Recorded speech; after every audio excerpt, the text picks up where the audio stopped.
So, nireset namin yung trail bike namin mga do. Nagpalit na rin ako ng manifold. Kasi ginamit namin yung manifold namin dun sa last time na ginawa kong motor. And magpapalit na rin kami ng carb. Pitts Bike Diamond Carb 28mm.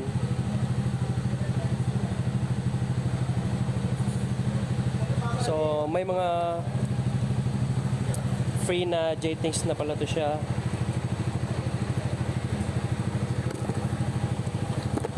Hirap. Yeah, ito yung free na J-Things mga do. May slow jet, saka may needle, saka may free na manifold, saka panel para malagyan ng air cleaner. So, testing natin ito. Sa trail bike namin. So, ginagawa pa nila. A few moments later.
Ayun, umandar na mga do. Yung nilagay ko yung jet is 120 38.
So, napatakbo na natin to kanina mga boss. Goods naman siya. And final tuning na lang dun sa racetrack.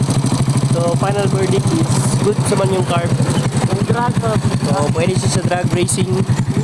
Shout out VMAX sa pipe natin. YSS suspension para sa rear shocks ng trail bike natin.